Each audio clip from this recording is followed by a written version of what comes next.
1 फरवरी 2025 को हमारे देश की संसद में बजट पेश किया गया निर्मला सीतारमण जी के द्वारा। तो फ्रेंड्स, आज की वीडियो में आप सभी के लिए मैं केंद्रीय बजट 2025-26 से रिलेटेड मोस्ट इंपॉर्टेंट क्वेश्चन लेकर आया हूं। फ्रेंड्स, आपको बताना चाहता हूं कि इस वीडियो में हम बजट 2025-26 जो कि संसद में पेश किया गया है, इससे रिलेटेड जितने भी इंपॉर्टेंट पॉइंट्स बन सकते हैं आपके एग्जाम के लिए, वो मैं आपको बताने वाला हूँ। अगर आप ये पूरा वीडियो देख लेते हो, आपको एक एक पॉइंट समझ आ जाएगा कि केंद्रीय बजट 2025-26 में निर्मला सीतारमण जी ने देश को क्या दिया। तो चलिए हम स्टार्ट कर लेते हैं। वीडियो को स्टार्ट करने से पहले आपको बता दूं फ्रेंड्स कि अगर आपको डेली करंट अफेयर्स की क्लास लेनी है तो हमारी current affairs by Ravi YouTube channel पे daily current affair class start हो चुकी है।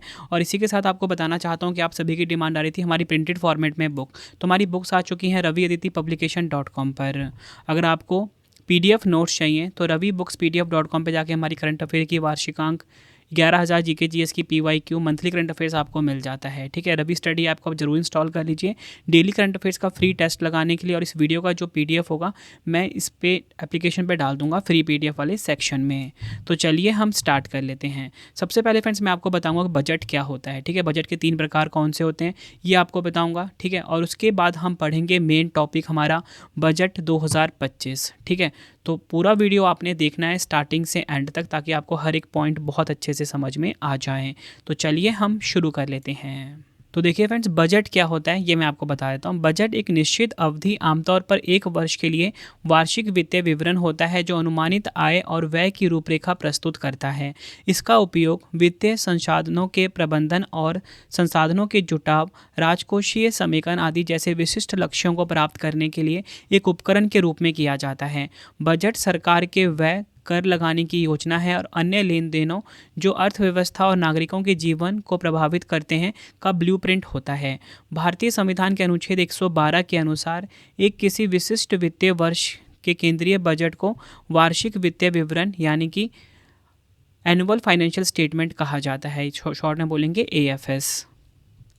आगे अगर हम देखें बजट क्या होता है, राष्ट्रीय बजट वित्त मंत्रालय के आर्थिक मामलों के विभाग के अंतर्गत बजट प्रभाग द्वारा तैयार किया जाता है और चर्चा एवं अनुमोदन के लिए संसद में प्रस्तुत किया जाता है। मतलब आपको पता होना चाहिए कि जो केंद्रीय बजट होता है ये वित्त मंत्रालय का जो विभाग है, आर्थिक मामलों का विभाग, ये तैयार करता है। ये आपको ध्यान रखना है। विवेक देबरॉय समिति की सिफारिश के आधार पर वित्तीय वर्ष 2017-18 से रेल बजट को आम बजट में मिला दिया गया था। और इसी के साथ आपको बताना चाहता हूँ 1924 में एकवर्ष समिति की सिफारिशों पर अंग्रेजों ने रेल बजट को आम बजट से अलग कर दिया था। बजट के 3 प्रकार क्या होते हैं वो आप देख लीजिए। बजट के 3 प्रकार होते हैं, deficit budget, balance budget, surplus budget. Deficit budget को हम घाटे का बजट बोलते हैं, बैलेंस बजट को हम संतुलित बजट बोलते हैं, सरप्लस बजट को हम अधिशेष बजट भी बोलते हैं। ठीक है, तो अब देखिए इसको समझते हैं। बजट की 3 श्रेणियाँ में बांटा गया है। संतुलित बजट, जिसे कि हम बैलेंस बजट भी बोलते हैं। एक सरकारी बजट को एक संतुलित बजट कहा जाता है यदि किसी दिए गए वित्तीय वर्ष में अनुमानित सरकारी व्यय अपेक्षित सरकारी प्राप्तियों के बराबर हो। दूसरा होता है सरप्लस बजट यानी कि अधिशेष बजट। एक सरकारी बजट को अधिशेष बजट कहा जाता है यदि अपेक्षित सरकारी राजस्व किसी विशेष वित्तीय वर्ष में अनुमानित सरकारी व्यय से अधिक हो। तीसरा होता है डेफिसिट बजट यानी कि घाटे का बजट। यदि अनुमानित सरकारी व्यय किसी दिए गए वित्तीय वर्ष में अपेक्षित सरकारी राजस्व से अधिक है तो बजट को घाटे का बजट माना जाता है। आई होप आपको तीनों बजट के प्रकार पता लग गए। बजट से जुड़े हुए कुछ इंपॉर्टेंट पॉइंट्स मैं आपको बताना चाहता हूँ। देखिए, भारत में सबसे अधिक बार बजट पेश करने वाले वित्त मंत्री थे मोरारजी देसाई। उन्होंने 10 बार बजट पेश किया संसद में। मोरारजी देसाई ने 2 बार अपने जन्मदिवस के अवसर पर 1964 और 1968 में अपने जन्मदिवस के अवसर पर 29 फरवरी को बजट पेश किया था, क्योंकि पहले बजट ना 29 फरवरी को पेश किया जाता था। 1973-74 के बजट को भारत का ब्लैक बजट कहा जाता है, क्योंकि 1973-74 के दौरान बजट घाटा 550 करोड़ रुपए था। ठीक है, देखिए फ्रेंड्स, अभी जो है ना बजट पेश किया जाता है फरवरी के पहले दिन। पहले क्या होता था, फरवरी के आखिरी दिन में बजट पेश किया जाता था। और इनका जो जन्मदिन होता था मोरारजी देसाई का 29 फरवरी को आता था। ठीक है, इसलिए 2 बार 1964 1968 लीप ईयर था, तो 29 फरवरी को इन्होंने बजट पेश किया था। आई होप आपको ये चीज़ क्लियर हो गई। आर वेंकटरमन और प्रणब मुखर्जी भारत के ऐसे 2 वित्त मंत्री रहे हैं जिन्होंने बाद में भारत के राष्ट्रपति के रूप में भी काम किया है। आई होप आपको ये पॉइंट भी क्लियर हो गया कि 2 वित्त मंत्री ऐसे हैं जिनका नाम है आर वेंकटरमन और प्रणब मुखर्जी। ये बाद में राष्ट्रपति भी बने हैं। भारत में पहली बार कॉर्पोरेट टैक्स की शुरुआत 1987 के बजट में राजीव गांधी द्वारा की गई थी। नेक्स्ट हम बात करेंगे अंतरिम बजट की। शब्द का प्रयोग पहली बार आर षणमुखम चेट्टी के द्वारा 1948-49 के अपने बजट भाषण में प्रयोग किया गया था। भारत में 7 अप्रैल 1860 को ईस्ट इंडिया कंपनी द्वारा ब्रिटिश क्राउन के अंतर्गत पहला बजट पेश किया गया था। तो पूछा जाता है एग्जाम में बार बार कि पहला बजट कब पेश किया गया था। 1860 में। भारत में बजट पेश करने वाले पहले वित्त मंत्री थे जेम्स विल्सन। साल 2000 तक शाम 5 बजे ही बजट पेश किया जाता था, लेकिन वित्त मंत्री यशवंत सिन्हा ने 2001 में बजट पेश करने के समय बदलाव कर इसे सुबह 11 बजे कर दिया। आगे अगर हम और देखें बजट से जुड़े हुए महत्वपूर्ण पॉइंट तो बताना चाहता हूँ। 2001 से हर बार सुबह 11 बजे ही बजट पेश किया जाता है। शाम 5 बजे बजट पेश करने की परंपरा की शुरुआत सर बैसिल ब्लैकेट द्वारा साल 1924 में शुरू की गई थी। ये आपको ध्यान रखना है। इसी के साथ आपको बताना चाहता हूँ निर्मला सीतारमन लगातार 8 बार बजट पेश करने वाली पहली वित्त मंत्री बन गई हैं। उन्होंने इस मामले में मोरारजी देसाई को पीछे छोड़ दिया, जिन्होंने लगातार 6 बार बजट पेश किया था। तो फ्रेंड्स ये बिल्कुल जो थ्योरी थी ना बजट के बारे में वो मैंने आपको पढ़ा दिया, ठीक है। अब हमारा मेन टॉपिक स्टार्ट हो जाता है बजट 2025। सभी इंपॉर्टेंट पॉइंट मैं आपको पढ़ाऊंगा। उसके बाद जो टैक्स स्लैब नया आया है, ठीक है, वो भी आपको मैं अच्छे से समझाने वाला हूँ, ठीक है। फिलहाल अपनी वीडियो को हम स्टार्ट कर लेते हैं। तो देखिए फ्रेंड्स, निर्मला सीतारमन जी ने बजट पेश करते हुए सबसे पहले एक चीज़ वर्ड यूज़ करा जिसको कहते हैं ज्ञान, ठीक है। तो केंद्रीय बजट 2025-26 में फोकस ज्ञान पर है, ये निर्मला सीतारमन जी ने कहा। अब ये ज्ञान क्या है वो मैं आपको बताऊंगा। केंद्रीय वित्त मंत्री निर्मला सीतारमन जी ने संसद में देश का आम बजट पेश करते हुए कहा कि इस बार का बजट ज्ञान पर केंद्रित है। ज्ञान का अर्थ है गरीब, युवा, अन्नदाता, नारी शक्ति। आई होप आपको ज्ञान का मतलब पता लग गया।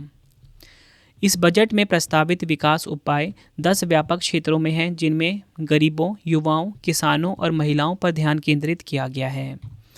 ज्ञान पर केंद्रित 10 सेक्टर आप देख लीजिए। कृषि का विकास और उत्पादकता को गति देना, ग्रामीण संपन्नता और अनुकूलन निर्माण, समावेशी प्रगति के पथ पर सबको साथ लेकर चलना, भारत में विनिर्माण बढ़ाना और मेक इन इंडिया को और आगे ले जाना, MSME को सहायता देना, रोजगार के जरिए विकास को समर्थ बनाना, जनता अर्थव्यवस्था और इनोवेशन में निवेश करना, ऊर्जा आपूर्तियाँ सुनिश्चित करना, निर्यात को बढ़ावा देना, इनोवेशन को पोषित करना। नेक्स्ट हम बात करेंगे 100 जिलों में प्रधानमंत्री धन ध्यान कृषि योजना शुरू की जाएगी। ये काफ़ी इंपॉर्टेंट है। 100 जिलों में प्रधानमंत्री धन ध्यान कृषि योजना शुरू की जाएगी। वित्त मंत्री निर्मला सीतारमन जी ने बजट 2025-26 में प्रधानमंत्री धन ध्यान कृषि योजना शुरू करने की घोषणा की है। 1.7 करोड़ किसानों को इस योजना के जरिए मदद मिलेगी। इस योजना को राज्यों के साथ मिलकर चलाया जाएगा।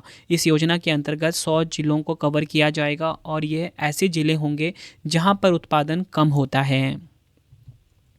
आगे हम देखते हैं जल जीवन मिशन को वर्ष 2028 तक बढ़ाया गया है। केंद्रीय वित्त मंत्री निर्मला सीतारमन जी ने बजट 2025-26 में जल जीवन मिशन को वर्ष 2028 तक बढ़ाने की घोषणा की है। जल जीवन मिशन को 2019 में शुरू किया गया था। इसी के साथ आपको बताना चाहता हूँ असम में 12.7 लाख मीट्रिक टन वार्षिक क्षमता वाला एक संयंत्र बनेगा। वित्त मंत्री निर्मला सीतारमन जी ने बजट 2025-26 में यूरिया आपूर्ति को बढ़ाने के लिए असम के नामरूप में 12.7 लाख मीट्रिक टन की वार्षिक क्षमता वाला एक संयंत्र स्थापित करने की घोषणा की है। आई होप आपको ये भी चीज़ क्लियर हो गई कि 12.7 लाख मीट्रिक टन वार्षिक क्षमता वाला एक संयंत्र किस राज्य में बनेगा? असम राज्य में बनेगा। और जल जीवन मिशन को कब तक बढ़ा दिया गया है? 2028 तक बढ़ा दिया गया है। आगे है 12 लाख की सालाना कमाई पर कोई भी टैक्स नहीं लगेगा। देखिए बजट 2025-26 में एक घोषणा की गई है कि 12 लाख की सालाना कमाई पर कोई भी टैक्स देने की आवश्यकता नहीं है। आयकर अधिनियम की धारा 187A के तहत छूट सीमा में वृद्धि की घोषणा की गई है। छूट की सीमा 7 लाख से बढ़ाकर 12 लाख रुपये कर दी गई है। अब आपको बिल्कुल ध्यान से समझना है कि 7 लाख से बढ़ाकर 12 लाख रुपये की गई है छूट की सीमा, तो वो है क्या? ठीक है, ये बहुत सही, बहुत अच्छे से आपको समझना है। यह बदलाव न्यू टैक्स व्यवस्था के तहत किया गया है। स्टैंडर्ड डिडक्शन को 75,000 रुपये ही रखा गया है। अब यहाँ पे आप स्लैब में आपको दिखाता हूँ। देखिए बजट घोषणा के बाद नई प्रस्तावित कर व्यवस्था इस प्रकार है।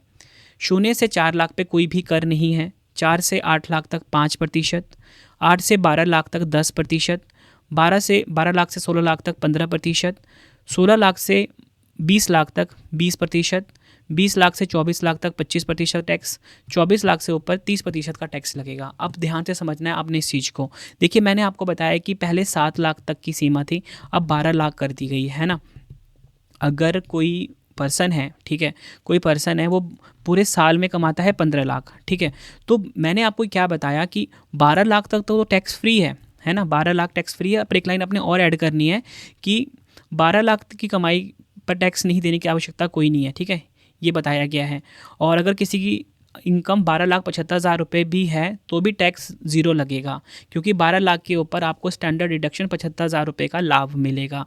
यानी कि 12,75,000 रुपये तक अब कोई भी टैक्स देने की आवश्यकता नहीं है। तो अब मैं आपको समझाता हूँ, पर मैंने यहाँ पे तो लिखा हुआ है कि 12 लाख से 16 लाख रुपए पे 15% का टैक्स लगेगा। तो ये चीज़ क्या है ये आपको समझनी है। अगर किसी की इनकम 15 लाख है, ठीक है, मैंने आपको यहाँ पे ये बता दिया है कि 12,75,000 पे कोई भी टैक्स नहीं है, लेकिन अगर उसकी इनकम है 15 लाख तो टैक्स कितना लगेगा। देखिए 12,75,000 से ऊपर चला गया तो कितना हो गया, 2,25,000 हो गया, ठीक है। तो ये किस टैक्स में आ गया, ये आ गया इस वाली स्लैब में आ गया, 12 लाख से 16 लाख में आ गया। अब तो पूरा टैक्स देना पड़ेगा। तो ये जो 2,25,000 रुपये एक्स्ट्रा है ना, इसके ऊपर 15% का टैक्स देना पड़ेगा। आई होप आपको ये चीज़ क्लियर हो गई, ठीक है। और अगर किसी की अर्निंग है 20 लाख रुपए, ठीक है, तो 20 लाख अगर अर्निंग है, मैंने आपको बताया 12,75,000 पे कोई भी टैक्स नहीं है, लेकिन उसकी अर्निंग चलेगी 20 लाख रुपए, तो वो उसको ये वाला जो स्लैब है ये फॉलो करना पड़ेगा। फिर इसको 20% टैक्स देना पड़ेगा। कैसे देना पड़ेगा, 12,75,000 के बाद कितने पैसे एक्स्ट्रा बच रहे हैं, उसके बाद 7,25,000 बच रहे हैं, तो 7,25,000 पे देना पड़ेगा, ठीक है। 7,25,000 पे उसको 20% का टैक्स देना पड़ेगा। आई होप आपको ये चीज़ क्लियर हो गई, ठीक है। आगे हम देखते हैं जो निर्मला सीतारमण जी ने जो बजट में पेश करते टाइम बोला, बीमा क्षेत्र के लिए एफडीआई सीमा 74% से बढ़ाकर 100% कर दी गई है। केंद्रीय बजट 2025-26 में बीमा क्षेत्र के लिए एफडीआई सीमा 74% से बढ़ाकर 100% करने की घोषणा की गई है। 100% एफडीआई की अनुमति से बीमा कंपनियों को अधिक निवेश मिलेगा, जिससे उनका विस्तार और विकास तेजी से होगा। नेक्स्ट है 36 जीवन रक्षक दवाओं को सीमा शुल्क से पूरी तरह छूट दी जाएगी। ये कहा है निर्मला सीतारमण जी ने। चलिए इसको समझते हैं। वित्त मंत्री निर्मला सीतारमण जी ने केंद्रीय बजट 2025-26 में घोषणा की है कि 36 जीवन रक्षक दवाओं को सीमा शुल्क से पूरी तरह छूट दी जाएगी। अगले 3 वर्षों में सभी जिला अस्पतालों में डे केयर कैंसर सेंटर स्थापित किए जाएंगे। वित्त वर्ष 2025-26 में 200 सेंटर स्थापित किए जाएंगे। कोबाल्ट उत्पाद, LED, zinc, lithium ion battery scrap और 12 महत्वपूर्ण खनिजों को भी बुनियादी सीमा शुल्क से छूट दी जाएगी।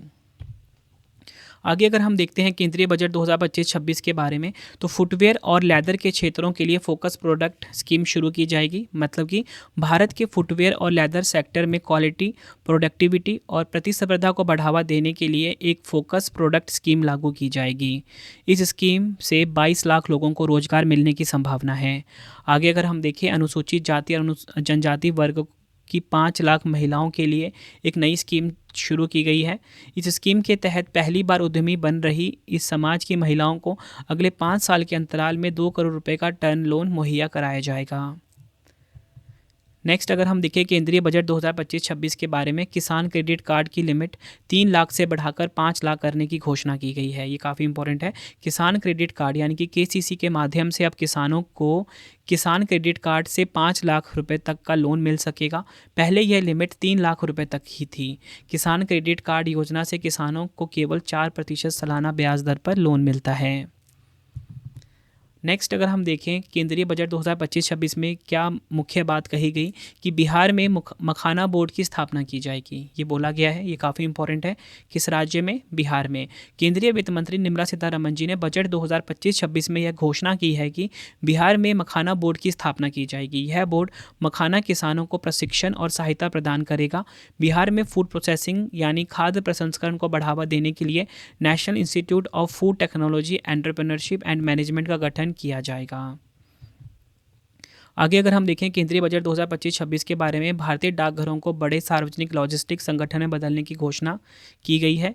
केंद्रीय वित्त मंत्री निर्मला सीतारमण जी ने बजट 2025-26 में यह घोषणा की है कि भारतीय डाक को 1.5 लाख ग्रामीण डाकघरों के साथ बड़े सार्वजनिक लॉजिस्टिक संगठन में बदल दिया जाएगा।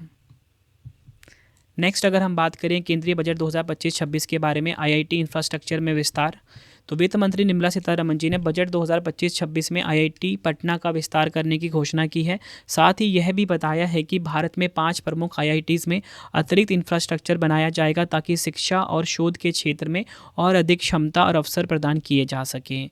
50,000 अटल टिंकरिंग लैब स्थापित की जाएंगी।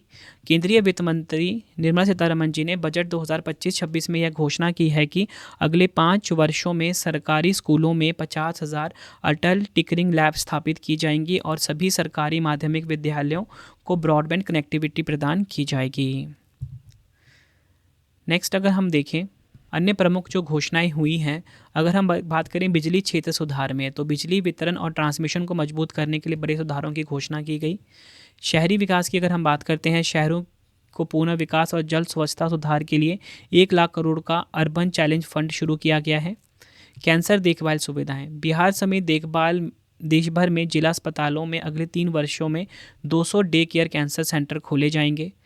चिकित्सा शिक्षा विस्तार की अगर हम बात करें तो एमबीबीएस की 75,000 सीटें बढ़ाई जाएंगी। 5 आईआईटी में 6500 से अधिक सीटें बढ़ाई जाएंगी। आगे अगर हम बात करें पीएम गति शक्ति और पर्यटन के बारे में, 50 नए पर्यटन स्थलों को विकसित करने का ऐलान किया गया है। नेक्स्ट अगर हम बात करें फुटवेयर और लेदर सेक्टर की, तो जूता चप्पल चमड़ा क्षेत्र के लिए एक केंद्रित योजना शुरू की जाएगी। नेक्स्ट अगर हम बात करें निवेश विकास का तीसरा इंजन, तो सशक्त आंगनवाड़ी और पोषण 2.0 योजना के तहत 8 करोड़ बच्चों को समर्थन मिलेगा। आईआईटी इंफ्रास्ट्रक्चर के विस्तार की बात करें तो 5 आईआईटीज़ में बुनियादी ढांचे का विस्तार किया जाएगा।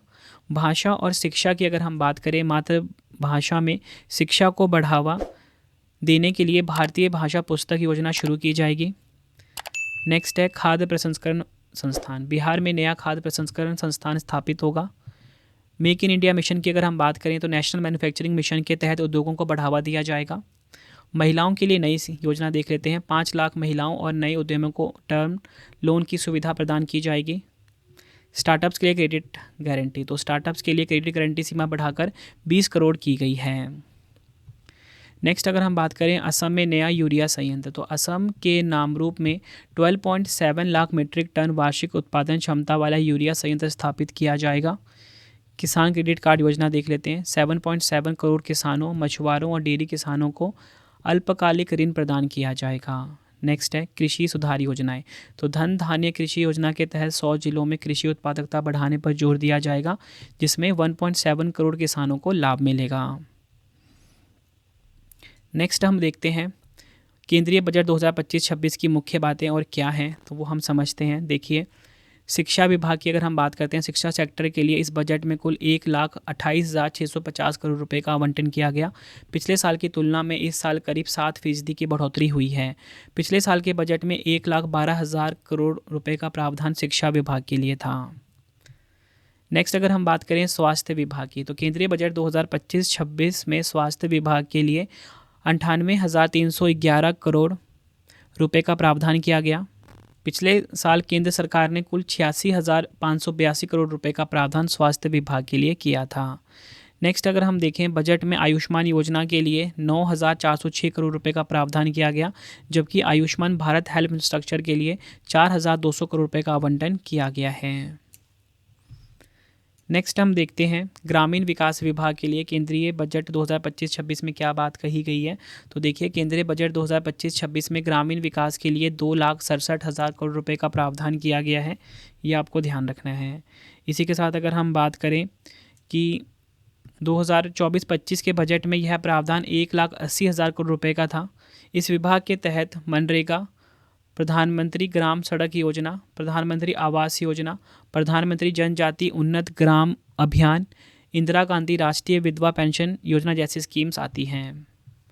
नेक्स्ट अगर हम बात करें केंद्रीय बजट 2025-26 के बारे में, गृह विभाग के बारे में, तो केंद्रीय बजट 2025-26 में गृह विभाग के लिए 2,33,211 करोड़ रुपए का प्रावधान किया गया है। पिछले बजट यानी 2024-25 की बात की जाए तो बजट का आवंटन करीब 2,20,000 करोड़ रुपए के आसपास था। गृह विभाग के बजट के तहत जम्मू कश्मीर और लद्दाख जैसे केंद्र शासित प्रदेश को ग्रांट दिया जाता है। गृह विभाग का काम देश की आंतरिक सुरक्षा, लॉ एंड ऑर्डर, अपराध पर लगाम लगाना, साथ ही देश की केंद्रीय प्रशासन का जिम्मा भी गृह के पास है। नेक्स्ट है कृषि एवं संबंधित गतिविधियां। केंद्रीय बजट 2025-26 में खेती और इससे जुड़ी गतिविधियों के लिए इस साल के बजट में 1,71,437 करोड़ रुपए का प्रावधान किया गया। इस बार के बजट में किसान क्रेडिट कार्ड की सीमा 3 लाख से बढ़ाकर 5 लाख करने की घोषणा हुई। खेती के लिए एक और नई स्कीम की घोषणा हुई। इस योजना का नाम प्रधानमंत्री धन धान्य कृषि योजना है। इसे राज्यों के साथ लागू किया जाएगा। 100 जिलों को पहले चरण में शामिल किया जाएगा।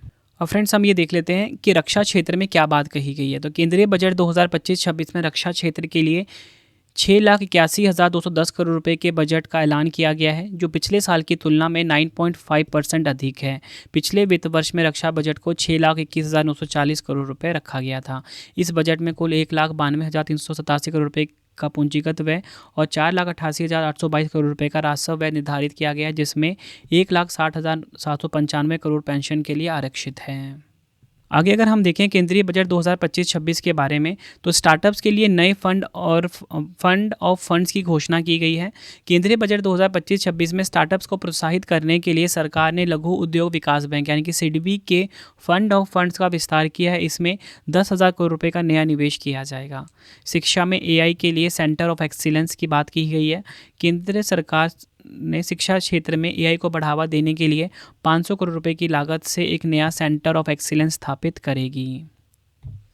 आगे अगर हम बात करें केंद्रीय बजट 2025-26 के बारे में, तो राष्ट्रीय परमाणु ऊर्जा मिशन की इसमें बात की गई है। तो देखिए, ऊर्जा क्षेत्र में परमाणु ऊर्जा को बढ़ावा देने के लिए केंद्र सरकार ने राष्ट्रीय परमाणु ऊर्जा मिशन की घोषणा की है। इसमें 2047 तक कम से कम 100 गीगावाट परमाणु ऊर्जा का उत्पादन करने का लक्ष्य रखा गया है। इसके लिए सरकार ने 20,000 करोड़ रुपए की लागत से एक शोध एवं विकास केंद्र स्थापित करेगी, जो स्मॉल मॉड्यूलर रिएक्टर पर काम करेगा। आगे अगर हम बात करें परमाणु ऊर्जा अधिनियम और परमाणु क्षति हेतु दीवानी दायित्व अधिनियम में संशोधन किया जाएगा, ताकि निजी कंपनियों की भागीदारी बढ़ाई जा सके।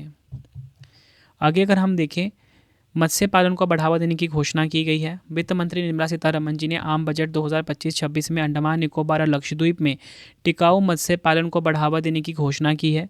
केंद्र सरकार भारत के समुद्री संसाधनों का संतुलित उपयोग सुनिश्चित करने और सी फूड निर्यात को बढ़ाने के लिए एक नीति बनाएगी। आगे अगर हम देखें, दालों में आत्मनिर्भरता हासिल करने के लिए 6 साल का मिशन। तो वित्त मंत्री निर्मला सीतारमण जी ने अपने केंद्रीय बजट 2025-26 भाषण में दालों में आत्मनिर्भरता हासिल करने के लिए 6 साल के मिशन की घोषणा की, जिसमें तुवर, उड़द और मसूर पर विशेष ध्यान दिया जाएगा। नेक्स्ट है गिग कामगारों के लिए पहचान पत्र की बात की गई है। तो देखिए, आज के दौर में food delivery, cab driver, freelancer, logistics और ऑनलाइन सेवाओं में लाखों लोग गिग कामगार के रूप में काम कर रहे हैं। केंद्र सरकार ने इन गिग कामगारों के लिए एक योजना लेकर आई है और इन्हें ई श्रम पोर्टल पर पंजीकृत करके पहचान पत्र दिया जाएगा। इसके साथ ही पीएम जन आरोग्य योजना के तहत स्वास्थ्य सुविधाएं दी जाएंगी। लगभग 1 करोड़ गिग कामगारों को इसका लाभ मिलेगा। नेक्स्ट है 5 national centre of excellence for skilling की होगी स्थापना। तो make for India, make for the world विनिर्माण के लिए 5 national centre of excellence for skilling की स्थापना की जाएगी। नेक्स्ट अगर हम बात करें, स्वामी फंड 2 की घोषणा की गई है। स्वामी का फुल फॉर्म क्या है? Special window for affordable and mid income housing. वित्त मंत्री निर्मला सीतारमण जी ने रुकी हुई आवास परियोजनाओं में 1 लाख इकाइयों को पूरा करने के लिए 15,000 करोड़ रुपए के नए स्वामी फंड की घोषणा की है। नेक्स्ट है हमारा, और ये लास्ट स्लाइड है आज का, निर्यात को बढ़ावा देने के लिए जुड़ी प्रमुख घोषणाएं। अंतर्राष्ट्रीय व्यापार के लिए डिजिटल सार्वजनिक अवसंरचना भारत ट्रेड नेट की स्थापना की जाएगी। केंद्र सरकार राज्यों के साथ 50 पर्यटन स्थलों का विकास करेगी। मतलब केंद्रीय वित्त एवं कॉरपोरेट मामलों की मंत्री निर्मला सीतारमण जी ने घोषणा की है कि केंद्र सरकार राज्यों के साथ साझेदारी में शीर्ष 50 पर्यटन स्थलों का विकास करेगी। तो फ्रेंड्स जितने भी इंपॉर्टेंट पॉइंट थे केंद्रीय बजट 2025-26 से जुड़े हुए वो मैंने आपको करवा दिए। ठीक है, अब मैं आपको बजट से जुड़े हुए कुछ स्टैटिक जीके के एमसीक्यूज़ करवा देता हूँ जो कि आप एग्ज़ाम के लिए काफ़ी इंपॉर्टेंट रहेंगे। तो चलिए फ्रेंड्स, हम बजट से जुड़े हुए कुछ स्टैटिक जीके के एमसीक्यूज़ पढ़ लेते हैं। मैंने आपको पूरा कंप्लीट इन्फॉर्मेशन दे रहा हूँ आज की वीडियो में। ठीक है, तो पहला क्वेश्चन आप सभी के लिए है, बजट शब्द का अर्थ क्या होता है। वर्ड बजट जो है इसका मीनिंग क्या होता है ये हमसे पूछा गया है। तो राइट आंसर हो जाता है ऑप्शन ए, चमड़े का थैला। नेक्स्ट है हमारा क्वेश्चन, भारत में पहला बजट कब पेश किया गया था। राइट आंसर हो जाएगा ऑप्शन बी, 1860 में, 1860 में, 18 फरवरी 1860 को भारत में पहला बजट पेश किया गया था। अगला क्वेश्चन है, भारत में पहला बजट 18 फरवरी 1860 को किसने पेश किया था। राइट आंसर हो जाएगा option C, East India Company के जेम्स विल्सन ने। नेक्स्ट है हमारा क्वेश्चन, भारत में पहली बार कॉर्पोरेट टैक्स की शुरुआत 1987 के बजट में किसके द्वारा की गई थी। राइट आंसर हो जाएगा ऑप्शन सी, राजीव गांधी जी के द्वारा। अगला क्वेश्चन है, भारत में बजट प्रणाली की शुरुआत किस वायसराय के कार्यकाल के दौरान की गई थी। राइट आंसर हो जाएगा option B, Lord Canning. Next है हमारा क्वेश्चन, संविधान में बजट शब्द की जगह क्या प्रयोग हुआ है। राइट आंसर हो जाएगा ऑप्शन सी, उपयुक्त दोनों, एनुअल फाइनेंशियल स्टेटमेंट और वार्षिक वित्तीय विवरण। अगला क्वेश्चन है, किस वर्ष के बजट को भारत का काला बजट कहा जाता है। राइट आंसर हो जाता है इस क्वेश्चन का ऑप्शन सी, 1973-74 का जो बजट है इसे ब्लैक बजट यानी कि काला बजट कहा जाता है। भारत के बजट इतिहास में 1973-74 का बजट एक बेहद चर्चित और विवादास्पद अध्याय के रूप में जाना जाता है। इसे ब्लैक बजट के नाम से पहचाना जाता है। यह बजट इंदिरा गांधी के नेतृत्व वाली सरकार में तत्कालीन वित्त मंत्री यशवंत राव चौहान ने पेश किया था। इसे ब्लैक बजट के नाम से इसलिए जाना जा गया क्योंकि ये घाटे का बजट था। अगला क्वेश्चन है, अंतरिम बजट का प्रयोग पहली बार आर षणमुखम चेट्टी द्वारा अपने किस वर्ष के भाषण में किया गया था। राइट आंसर हो जाएगा ऑप्शन ए, 1948-49 के बजट में। अगला क्वेश्चन है, बजट को एक नियत अवधि के दौरान अनुमानित प्राप्तियों और व्यय के विवरण के रूप में किसने परिभाषित किया। राइट आंसर हो जाएगा ऑप्शन बी, लेराय ब्यूलियो। अगला क्वेश्चन है, संसद में केंद्रीय बजट की तैयारी और प्रस्तुति के लिए निम्नलिखित में से कौन जिम्मेदार है। राइट आंसर हो जाएगा ऑप्शन बी, आर्थिक मामलों का विभाग। अगला क्वेश्चन है हमारा, एक बजट दस्तावेज जो किसी विशेष वित्तीय वर्ष के लिए सरकार की राजस्व प्राप्तियों और राजस्व व्यय से संबंधित होता है क्या कहलाता है। राइट आंसर हो जाएगा ऑप्शन ए, राजस्व बजट कहलाता है। अगला क्वेश्चन है, वार्षिक वित्तीय विवरण का प्रावधान भारतीय संविधान के किस अनुच्छेद में है। राइट आंसर हो जाएगा ऑप्शन बी, अनुच्छेद 112 में। नेक्स्ट है हमारा क्वेश्चन, किस वर्ष सर विलियम एकवर्थ की अध्यक्षता में ईस्ट इंडिया रेलवे कमेटी की सिफारिशों पर सामान्य सरकारी वित्त से रेलवे वित्त को अलग कर दिया गया था। राइट आंसर हो जाएगा ऑप्शन बी, 1924 में। अगला क्वेश्चन है, भारत का केंद्रीय बजट और रेलवे बजट किस वर्ष में विलय किया गया था। राइट आंसर हो जाएगा ऑप्शन ए, 2016 में। नेक्स्ट है, किस वर्ष तक शाम 5 बजे ही बजट पेश किया जाता था। राइट आंसर हो जाएगा ऑप्शन ए, वर्ष 2000। अगला क्वेश्चन, शाम 5 बजे बजट पेश करने की परंपरा की शुरुआत सर बैसिल ब्लैकेट द्वारा किस वर्ष शुरू की गई थी। राइट आंसर हो जाएगा ऑप्शन सी, 1924 में। अगला क्वेश्चन, कौन सा मंत्रालय बजट तैयार करता है। राइट आंसर हो जाएगा ऑप्शन डी, वित्त मंत्रालय। अगला क्वेश्चन है, स्वतंत्र भारत का पहला बजट किसने पेश किया था। राइट आंसर हो जाएगा ऑप्शन डी, आर के षणमुखम चेट्टी ने। अगला क्वेश्चन, संसद में कितनी बार पेपरलेस बजट को पेश किया गया है। राइट आंसर हो जाएगा ऑप्शन बी, 5 बार। अगला क्वेश्चन, निम्नलिखित में से कौन सा बजट भारत का पहला पेपरलेस बजट प्रस्तुति है। राइट आंसर हो जाता है इस क्वेश्चन का ऑप्शन ए, बजट 2021 वाला। ठीक है, बजट 2021-22 वाला जो बजट था ये पहला पेपरलेस बजट है।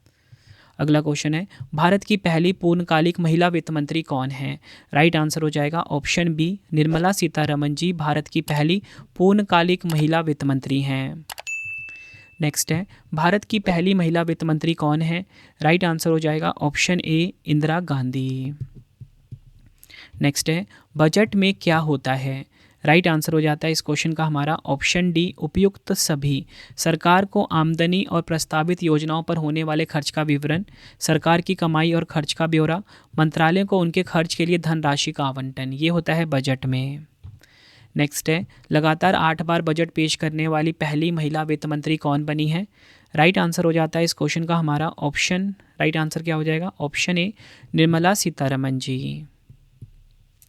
नेक्स्ट है, भारत में शून्य बेस बजट का प्रयोग पहली बार किस वर्ष में किया गया था? राइट आंसर हो जाएगा ऑप्शन डी 1987 में। अगला क्वेश्चन है, किसने भारत में सबसे लंबा बजट भाषण दिया है? आंसर हो जाएगा ऑप्शन ए निर्मला सीतारमन जी ने। नेक्स्ट है हमारा क्वेश्चन, भारत के कितने प्रधानमंत्री ने प्रधानमंत्री रहते हुए बजट पेश किया है? राइट आंसर हो जाएगा ऑप्शन सी 3। अगला क्वेश्चन, गणतंत्र भारत का पहला बजट किसने पेश किया था? राइट आंसर हो जाएगा ऑप्शन ए जॉन मथाई ने। गणतंत्र भारत का पहला बजट कब पेश किया गया था? 28 फरवरी 1950 को। अगला क्वेश्चन है, सबसे अधिक बार बजट पेश करने का रिकॉर्ड किस नेता के पास है? राइट आंसर हो जाएगा ऑप्शन ए मोरारजी देसाई। अगला क्वेश्चन है, 2017 से पहले बजट किस तिथि को पेश किया जाता था? राइट आंसर हो जाएगा ऑप्शन ए फरवरी के अंत में पेश किया जाता था। नेक्स्ट है, 2017 के बाद बजट किस तिथि को पेश किया जाने लगा था? राइट आंसर हो जाएगा ऑप्शन सी 1 फरवरी को। अगला क्वेश्चन है, अंतरिम बजट को क्या कहा जाता है? राइट आंसर हो जाएगा ऑप्शन सी उपयुक्त दोनों। मिनी बजट और वोट ऑन अकाउंट कहा जाता है अंतरिम बजट को। बढ़ते हैं अगले क्वेश्चन की तरफ, भारत में निम्न में से कौन सा बजट का प्रकार नहीं है? राइट आंसर हो जाता है इस क्वेश्चन का ऑप्शन डी आरक्षित। तो मैं आपको समझाता हूँ कि बजट का प्रकार कौन कौन सा है। संतुलित है, अधिशेष है, घाटे का है। डिटेल में समझते हैं। बजट के प्रकार की अगर हम बात करें, घाटे का बजट, यदि अनुमानित सरकारी व्यय विशेष वित्तीय वर्ष में अपेक्षित सरकारी राजस्व से अधिक हो। संतुलित बजट की बात कर लेते हैं। एक बजट को संतुलित बजट कहा जाता है यदि अनुमानित सरकारी व्यय किसी विशेष वित्तीय वर्ष में अपेक्षित सरकारी प्राप्तियों के बराबर हो। तीसरा है अधिशेष बजट, यदि अपेक्षित सरकारी राजस्व एक विशेष वित्तीय वर्ष में अनुमानित सरकारी व्यय से अधिक होता है तो उसे अधिशेष बजट कहा जाता है। अगला क्वेश्चन है, भारतीय बजट व्यवस्था का जनक किसे कहा जाता है? राइट आंसर हो जाता है इस क्वेश्चन का हमारा ऑप्शन बी जेम्स विल्सन को भारतीय बजट व्यवस्था का जनक कहा जाता है। अगला क्वेश्चन है, किस प्रधानमंत्री ने संसद में पहली बार बजट पेश किया था? राइट आंसर हो जाएगा इस क्वेश्चन का ऑप्शन डी जवाहरलाल नेहरू जी ने। अगला क्वेश्चन है, रेल बजट को आम बजट में विलय का फैसला किस समिति की सिफारिशों के आधार पर लिया गया था? राइट आंसर हो जाएगा ऑप्शन ए एकवर्थ समिति। अगला क्वेश्चन है, बजट के लिए कौन सी परंपरा 1860 में शुरू हुई थी? राइट आंसर हो जाएगा ऑप्शन बी बजट को लाल रंग के बैग में लाना। नेक्स्ट है हमारा क्वेश्चन, बजट के लिए ये करवा चुका हूँ। बजट पेश करने के लिए लाल रंग वाला बैग लाने की परंपरा किसने शुरू की थी? राइट आंसर हो जाएगा इस क्वेश्चन का option C William Ewart Gladstone. अगला क्वेश्चन है, संसद में बजट किस भाषा में पेश किया जाता है? आंसर हो जाएगा ऑप्शन बी अंग्रेजी भाषा में यानी कि इंग्लिश में। अगला क्वेश्चन है, निम्नलिखित में से किस स्थिति में सरकार घाटे का बजट चलाती है? राइट आंसर हो जाएगा ऑप्शन बी जब सरकारी व्यय राजस्व से अधिक हो। अगला क्वेश्चन, सरकारी बजट में राजस्व घाटा क्या है? राइट आंसर हो जाएगा ऑप्शन सी राजस्व पर व्यय की अधिकता ऋण पर ब्याज भुगतान को शामिल कर। अगला क्वेश्चन, केंद्र सरकार के बजट को डैश के नाम से जाना जाता है? आंसर हो जाता है इस क्वेश्चन का ऑप्शन डी केंद्रीय बजट के नाम से जाना जाता है। अगला क्वेश्चन, बजटीय घाटा क्या दर्शाता है? तो राइट आंसर हो जाएगा इस क्वेश्चन का ऑप्शन सी सरकारी व्यय का सरकारी राजस्व से अधिक होना। अगला क्वेश्चन, शून्य आधारित बजट का मुख्य उद्देश्य क्या है? राइट आंसर हो जाता है इस क्वेश्चन का ऑप्शन ए बजट प्रावधान किए जाने पर प्रत्येक वर्ष सभी गतिविधियों का पुनः मूल्यांकन किया जाना। अगला क्वेश्चन है, यदि सरकार का राजस्व व्यय उसकी राजस्व प्राप्तियों से अधिक होता है तो डैश कहलाता है? आंसर हो जाएगा ऑप्शन ए राजस्व घाटा कहलाता है। अगला क्वेश्चन है डैश बजट से भारत में बजट घाटा दिखाने की प्रथा बंद हो गई थी। राइट आंसर हो जाता है ऑप्शन ए 1997 1998 से भारत में बजट घाटा दिखाने की प्रथा को बंद कर दिया गया। तो फ्रेंड्स ये वीडियो हो गई है कंप्लीट। अब आपके लिए 2 क्वेश्चन का टेस्ट है, आंसर आपने कमेंट बॉक्स में देना है। तो भारत में पहला बजट कब पेश किया गया था? 4 ऑप्शन है आपके पास। दूसरा क्वेश्चन है वार्षिक वित्तीय विवरण का प्रावधान भारतीय संविधान के किस अनुच्छेद में है? दोनों क्वेश्चन का आंसर आपने मुझे कमेंट बॉक्स में देना है। और आपको ये वीडियो कैसी लगी है फ्रेंड्स, आपने अपना फीडबैक भी ज़रूर देना है। उम्मीद करता हूँ फ्रेंड्स आपको वीडियो की क्वालिटी, वीडियो का कंटेंट और आपके रवि सर की मेहनत पसंद आई होगी। वीडियो अगर आपको पसंद आई है, वीडियो को लाइक और शेयर ज़रूर करें। कमेंट बॉक्स में अपना फीडबैक भी दें कि आपको वीडियो कैसी लगी है। और फ्रेंड्स आपको एक मैं इंपॉर्टेंट इन्फॉर्मेशन देना चाहता हूँ कि अगर आपको डेली करंट अफेयर्स पढ़ना है, उसके लिए हमारा channel current affairs by Ravi है। बेस्ट क्वालिटी का डेली करंट अफेयर्स पढ़ाया जाता है। बेस्ट क्वालिटी क्यों बोल रहा हूँ, सारे क्वेश्चन बिल्कुल रिसर्च करके लाए जाते हैं जिनके एग्जाम में डायरेक्टली आने के चांसेस हैं। दूसरी बात क्या है फ्रेंड्स, देखिए जो करंट अफेयर्स हम आपको पढ़ाते हैं ना, इसका आपको हम फ्री टेस्ट भी दे देते हैं रवि स्टडी ऐप के ऊपर। ठीक है, रवि स्टडी ऐप पे जाके आप फ्री टेस्ट लगा सकते हो। ठीक है, और साथ में ही आपको एप्लीकेशन पे ही PDF दे दिया जाता है ताकि आपकी प्रॉपर तैयारी हो जाए करंट अफेयर्स की। यकीन मानिए फ्रेंड्स, बहुत ही डीप रिसर्च करके जो क्वेश्चन इंपॉर्टेंट बन सकते हैं ना, सब कुछ हम आपको करवा देते हैं करंट अफेयर्स में। करंट अफेयर्स बाय रवि पे जाके अभी आप क्लास ज़रूर लें। इसी के साथ आपको बताना चाहता हूँ हमारी पब्लिकेशन आ चुकी है raviaditipublication.com। 25,000 GK GS की बुक हमारी आ चुकी है। ठीक है, MCQ वाली बुक हो गई, साइंस की बुक हो गई, जनरल नॉलेज हो गई, NCERT सीरीज, सारी बुक्स आपको मिल जाती हैं।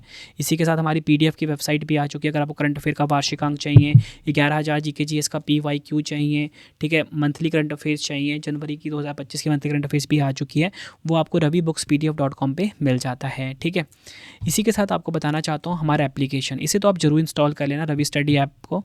Free test daily current affair का आपको मिल जाता है, free PDF daily current affair का मिल जाता है। कहीं भी अगर आपको वीडियो कोर्स चाहिए, GS के वीडियो कोर्स चाहिए, नोट्स चाहिए, जैसा मैं आपको पढ़ाता हूँ वैसा नोट्स चाहिए सेम टू सेम, तो आपको एप्लीकेशन पे ही मिलेगा। ठीक है, आप मुझे कमेंट बॉक्स में ये ज़रूर बताना कि आपको मेरी ये वीडियो कैसी लगी है। फीडबैक भी ज़रूर देना। अपना अटेंडेंस लगा दीजिए कि आप सब किस कॉम्पिटिटिव एग्ज़ाम की तैयारी करो, ताकि मैं आप सभी के लिए उस एग्ज़ाम से रिलेटेड वीडियोज़ को लेकर आ सकूँ। ठीक है, और हमारा टेलीग्राम रवि स्टडी GK नाम से है और इंस्टाग्राम भी रवि स्टडी GK नाम से, इसे भी आप ज्वाइन कर सकते हो। मिलते हैं फ्रेंड्स आप सभी से अब हम नेक्स्ट वीडियो में। ठीक है, thank you and wish you all the best.